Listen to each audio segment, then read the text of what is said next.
이른 아침, 저 멀리 메루 산자락 위로 해가 살짝 고개를 내밀 무렵 한지연은 가게 문을 열고 나왔다. 그녀는 얇은 커튼을 살며시 젖히고 신선한 공기를 깊이 들이마신 뒤 재빨리 앞치마를 두르고 지연식당이란 이름의 작은 밥집을 열 준비를 했다. 27살의 지연은 이 2층 가게에서 식자재 준비부터 홀 서비스까지 홀로 책임진다. 능숙한 손놀림으로 쌀을 씻고 채소를 다듬고 고기를 썰어 한 숟갈씩 정성껏 김치찌개를 담고 흰쌀밥을 짓는다. 단골 손님들은 저렴한 가격 때문만이 아니라 지연의 밝은 미소와 세심한 응대, 국물 더 드릴까요? 오늘 김치가 조금 매운데 시원한 동치미 드실래요? 때문에 이곳을 찾는다. 그녀는 손님 한 사람 한 사람의 기호를 기억한다. 채소를 좋아하는 분, 매운맛을 선호하는 분, 그리고 경비 아저씨까지 모두에게 따뜻한 한 그릇을 대접한다. 지연에게 이 밥집은 단순한 생계 수단이 아니다. 어린 시절 할머니 밥상에서 배운 맛을 지키고 스스로 일어서겠다는 꿈이자 노력이 깃든 공간이다. 지연의 요리 인생은 할머니 부엌에서 시작됐다. 할머니는 된장찌개, 예식 김치 담그기, 마늘 고추장 양념장까지 모든 비법을 전수했다. 부모님이 먼 도시에서 생계를 꾸릴 때 할머니는 지연에게 든든한 버팀목이자 끈기를 심어주었다.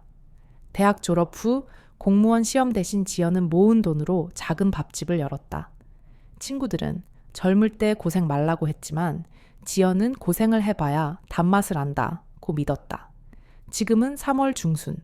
날이 따뜻해지며 손님이 북적인다.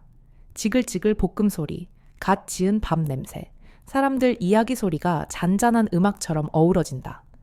12시가 가까워지자 손님들이 줄을 서고 지연은 바쁘게 국을 떠 나르고 테이블을 닦는다. 그때 중절모를 쓴 중년 남성 셋이 들어왔다. 흰 셔츠에 짙은 재킷을 걸친 그들은 단정하고 품이 있어 보였다. 리더로 보이는 은발의 남성이 물끄러미 지연을 바라보다 인사했다. 안녕하세요. 맛있다고 들어서 왔습니다. 지연은 고개 숙여 답했다. 어서 오세요. 편히 앉으세요. 그는 박재호, 솔레이스 건설사 회장이라고 소개했다. 인근 부지 개발을 검토 중이라 들렀다 한다. 동행인 둘은 조심스러운 표정이었지만 박 회장은 김치찌개, 비빔밥, 냉면을 시키며 맛있게 먹었다. 집밥 같은 맛이군요. 그가 감탄했다. 그의 따뜻한 눈빛이 지연의 노고를 인정하는 듯했다. 식사 후 계산대에서 지연이 계산하려 하자 박 회장은 말했다. 영수증을 챙겨두세요. 다음 주에 파트너들을 데려올 겁니다. 가게에 확장 아이디어가 있으면 얘기해 주세요. 지연은 놀라며 말했다. 정말요? 감사히 고민해 보겠습니다. 그날 이후 박 회장은 매일 점심시간에 가게를 찾았다. 처음엔 혼자, 이튿날은 팀원 한두 명과 함께였다. 그들은 말없이 지연의 손놀림을 지켜보고 아이디어를 제안했다. 발코니에 지붕을 얹어 테이블을 몇 개 더 놓으면 어떨까요? 간단한 그릴 요리도 추가해 보시고요. 지연은 감격스레 고개를 끄덕였다. 점심이 한산해진 오후, 지연과 박 회장은 테이블 하나에 마주 앉아 이야기했다. 박 회장은 자신이 회사를 일으키며 겪은 실패와 재기의 과정을 들려주었고, 지연은 어린 시절 할머니와의 추억과 앞으로의 꿈을 털어놓았다. 사뭇 다른 세대이지만 두 사람은 서로의 열정과 진심을 이해했다. 어느 해질녘 지연이 마무리 정리를 하던 중 박 회장이 다시 나타났다. 그는 부드럽게 물었다. 오늘 기분은 어때요? 지연은 놀라며 대답했다. 감사하고 또 설레요? 박 회장은 가방에서 작은 가죽 수첩을 꺼내 건넸다. 지연's 키친이라 적힌 노트예요. 여기다 레시피와 아이디어를 적으세요. 제가 가게 인테리어 도안을 준비해 드릴게요. 지연은 눈가가 붉어져 수첩을 받아들었다. 정말 고맙습니다. 박 회장은 미소 지으며 덧붙였다. 힘들 때면 언제든 연락하세요. 돕고 싶습니다. 그가 떠난 뒤 지연은 한동안 가게 문 앞에 멈춰섰다. 가슴 한구석이 따뜻해지며 어쩐지 새로운 희망이 싹트고 있음을 느꼈다. 그날 밤 옆방 임시 숙소에서 지연은 수첩 첫 장을 펼쳐 짤막히 적었다. 박재호 회장님이 내 꿈을 믿어준다. 이 길이 험해도 혼자가 아니다. 커튼 너머로 가로등 불빛이 반짝였다. 27 지연의 마음속에 작은 불씨가 활활 타오르기 시작했다. 해가 아카시아 숲 너머로 기울어질 무렵 지연 식당 창가 너머로 마지막 햇살이 반짝였다. 점심 손님이 빠진 후 한지연의 얼굴에는 피곤이 역력했다. 푹 꺼진 눈가와 굽은 어깨가 그간의 분주함을 말해주었다. 하지만 6시 정각 박재호 회장이 들어서자 지연의 입가에 금세 미소가 번졌다. 그가 작은 종이봉투를 들고 왔다. 바쁘세요? 잠깐 들렀습니다. 지연은 얼른 접시를 정리하고 그의 맞은편에 앉았다. 박 회의는 봉투에서 형형색색 마카롱이 담긴 작은 상자를 꺼내며 말했다. 달콤한 걸 좋아하신다기에? 지연은 수줍게 웃으며 말했다. 정말 맛있네요. 감사합니다. 그는 부드럽게 덧붙였다. 매일 일만 하시니 피곤하실 텐데 가끔은 쉬어야죠. 손님이 없는 한적한 식당에서 두 사람은 마카롱을 나누며 대화를 나눴다. 지연은 곧 다가올 가게, 확장 꿈, 옥상 테라스 아이디어를 이야기했다. 박 회의는 진지하게 경청한 뒤 자신이 직접 그린 설계 초안을 꺼냈다. 테이블 배치, 화분 위치, 야간 조명 계획까지 꼼꼼히 그려져 있었다. 내가 디자인을 도울게요. 당신의 스타일로 꾸며보세요. 지연은 놀라움과 기쁨이 뒤섞인 목소리로 답했다. 정말요? 그럼 마음 놓고 제안을 드려도 되겠네요. 박 회의는 미소 지으며 말했다. 이 공간은 당신의 것이니까요. 난 기술적으로 지원할 뿐이에요. 두 사람은 주말에 함께 가구 시장을 가기로 약속했다. 지연은 설렘의 피곤을 잊은 듯했다. 영업이 끝난 후 지연이 식당 문을 닫고 복도를 내려오자 박 회인이 기다리고 있었다. 그는 조심스레 물었다. 운명 같은 거 믿으세요? 지연은 잠시 망설이다 대답했다. 모든 만남에는 이유가 있다고 생각해요. 박 회인은 진지한 눈빛으로 말했다. 당신을 만난 건 우연이 아니에요. 이 프로젝트보다 당신을 만나는 게 더 중요했죠. 지연은 그의 손을 살며시 잡으며 말했다. 저도 그래요? 믿기지 않지만 감사해요. 박 회의는 고개를 끄덕이고 차문을 열었다. 안녕히 주무세요, 지연 씨. 지연은 수줍게 웃으며 말했다. 안전하게 귀가하세요. 오늘 감사했습니다. 그가 떠난 뒤 지연은 식당 한켠에 놓인 가죽 공책을 꺼내어 적었다. 오늘 그는 내게 단순한 후원이 아닌 진심 어린 관심을 주었다. 내 작은 꿈이 커질 수 있게 함께해 줄 사람을 만났다. 커튼 사이로 비친 가로등 불빛이 반짝였다.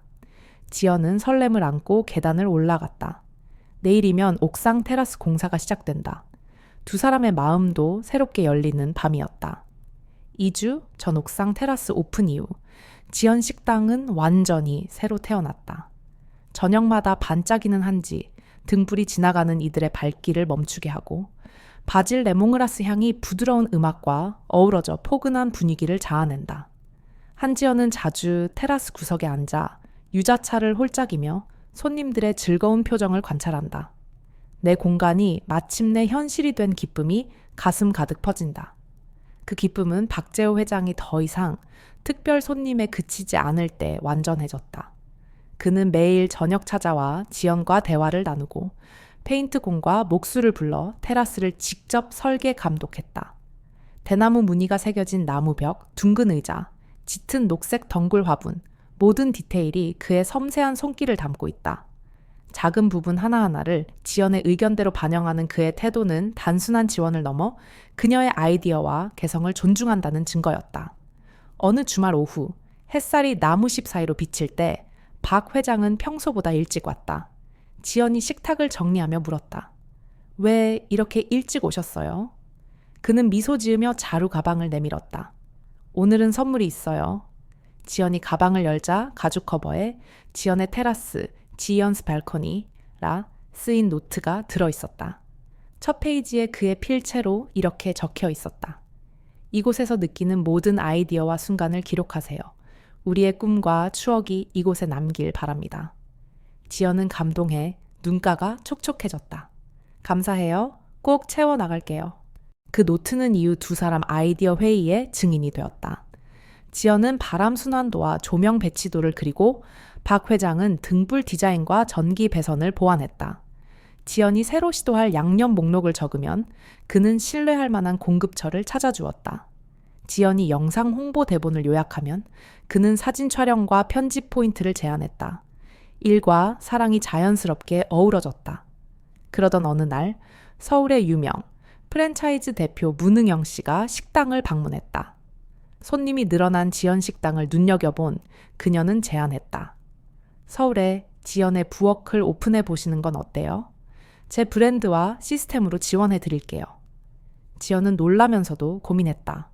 꿈을 키울 기회였지만 서울행은 이곳과 박 회장 곁을 떠난다는 뜻이기도 했다. 그날 밤 두 사람은 테라스에 앉아 속삭였다. 제안을 수락했어요. 지연이 말했다. 박 회의는 잠시 침묵하다. 고개를 끄덕였다. 가세요. 당신이 이룬 것만 해도 대단해요. 저는 여기서 이 테라스를 지킬게요. 새 지점이 안정되면 돌아오든 서울에 오래 머무르든 우리는 연락을 이어가요. 지연은 눈물을 글썽이며 말했다. 혼자 두고 가기 싫어요. 그는 다정히 웃으며 말했다. 혼자가 아니에요. 이 노트도, 추억도, 이 테라스도, and always my heart. 이후 지연은 서울행을 결정했다. 박 회의는 현지 매니저에게 테라스 키를 넘기고 주말마다 영상통화로 체크하기로 약속했다. 매일 밤 서로 굿나잇 인사를 하고 주간 사진과 영상, 메뉴 아이디어를 주고받는 감성 계약을 맺었다. 떠나는 날, 지연은 향신료와 촬영 장비, 그리고 지연의 테라스 노트를 들고 기차역에 섰다. 박 회의는 그녀에게 직접 든 목도리를 둘러주며 말했다. 이 온기를 가져가세요. 지연은 목도리를 꼭 끌어안고 속삭였다. 반드시 돌아올게요. 기차가 출발하자 그녀는 떠나는 박 회장의 뒷모습을 눈에 담았다. 아루샤의 테라스에서 싹튼 꿈과 사랑은 이제 서울 하늘 아래서도 이어질 것이다. 3월 말 옥상 테라스 오픈 후 2달이 흐르고 서울 강남의 새 사무실 건물에 문응영 대표님 후원으로 지연 식당 지점이 차려진 지 3달이 지났습니다. 매일 아침 지연은 문스키친 중앙 주방으로 가서 4대 양지 생선탕, 닭고기 레몽그라스 조림 같은 레시피를 시연하고 점심엔 메뉴 시안을 확정해 마케팅 일정을 잡습니다. 오후에는 건축 현장으로 달려가 축소판 테라스가 들어설 로비 공간 설계를 점검하고 저녁이면 허둥지둥 회사원들과 마감 보고를 주고받습니다. 밤이 깊어도 지연은 재회계, 영상통화를 걸어 인력 비용 허가 상태를 설명합니다.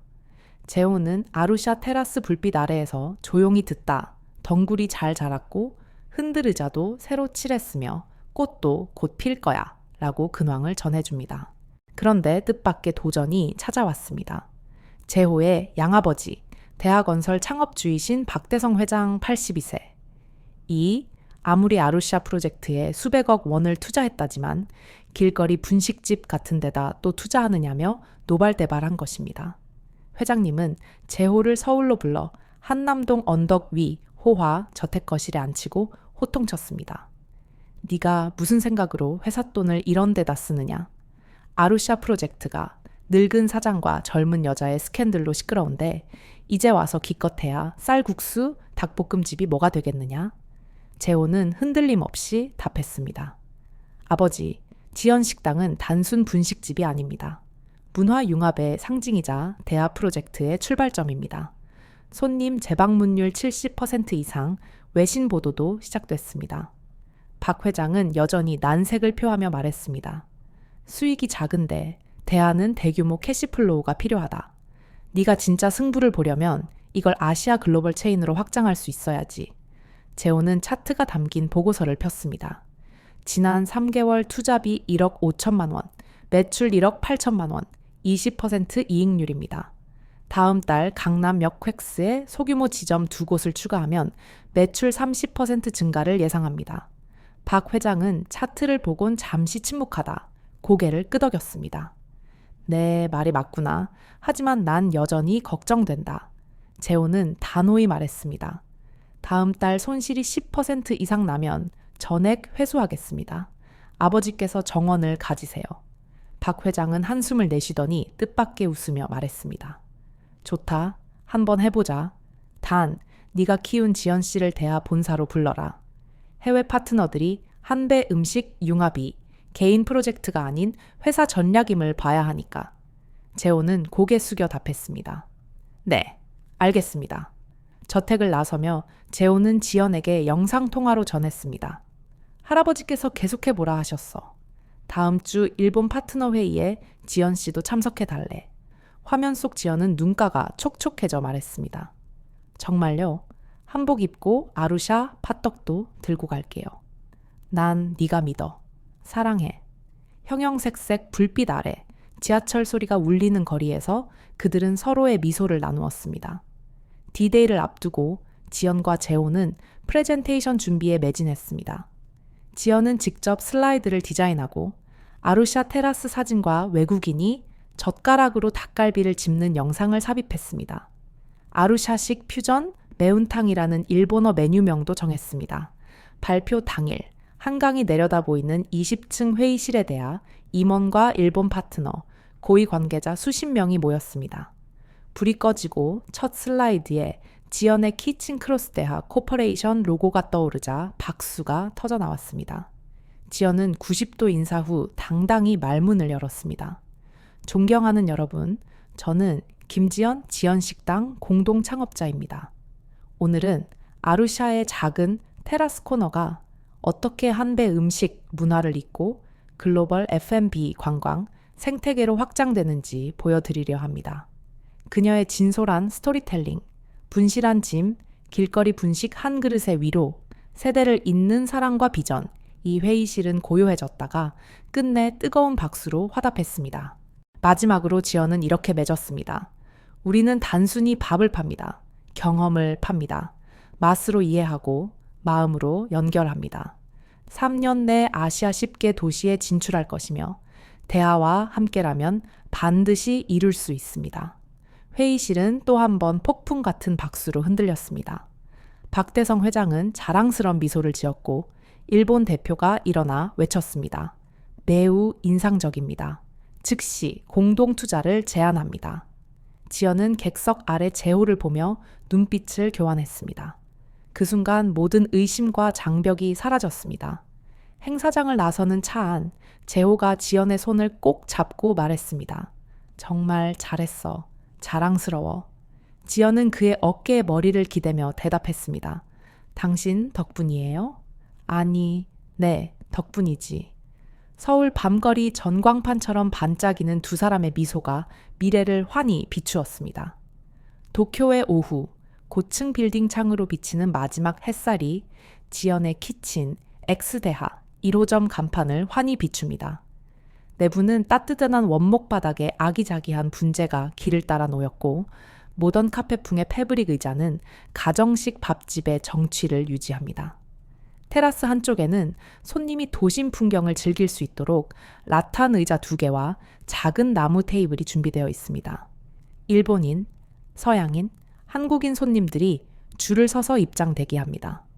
주방 보조 셰프는 분주히 뒤적이며 아루샤 퓨전 매운탕을 완벽히 간하고 지연과 직원들은 마지막으로 치킨 라이스, 피클 직접 담근 김치를 점검합니다. 레몬그라스 향과 타마린드의 새콤함, 생강의 은은한 풍미가 조화롭게 어우러집니다. 오픈벨, 풍경이 달린 풍경, 펑링, 소리가 울리고 첫 손님이 발을 들이자 잔잔한 박수가 터집니다. 한 할머니 손님이 미소 지으며 지연에게 인사합니다. 맛있어 보여요? 맛있어 보여요. 지연은 서투른 일본어로 답합니다. 아리가토 고자이마스. 바로 그때 재호의 전화가 울립니다. 그는 뒤로 물러나 대하 측 파트너의 보고를 듣습니다. 이사회가 아시아 세계 지점 추가 투자를 공식 승인했습니다. 지연 씨 발표가 훌륭했다고 전해왔습니다. 재호는 감격을 억누르고 지연에게 이렇게 메시지합니다. 해냈어.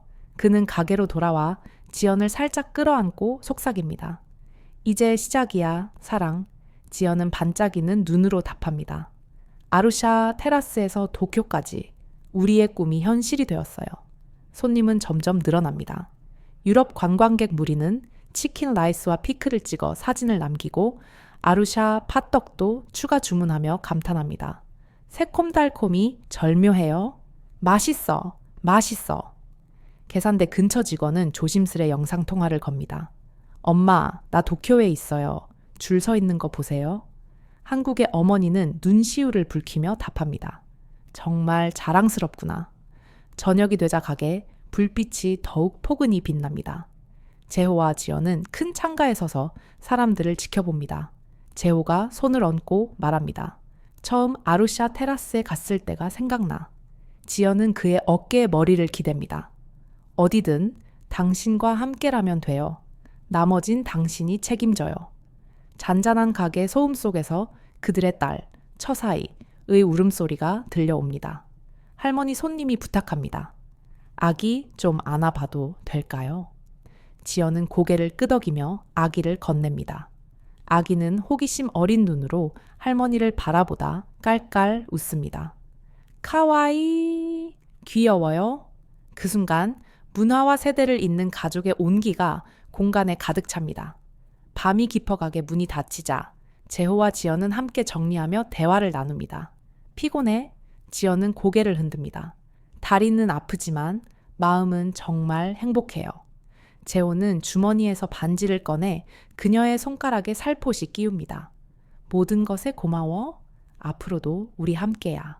지연은 눈물을 글썽이며 대답합니다. 당신을 믿어요.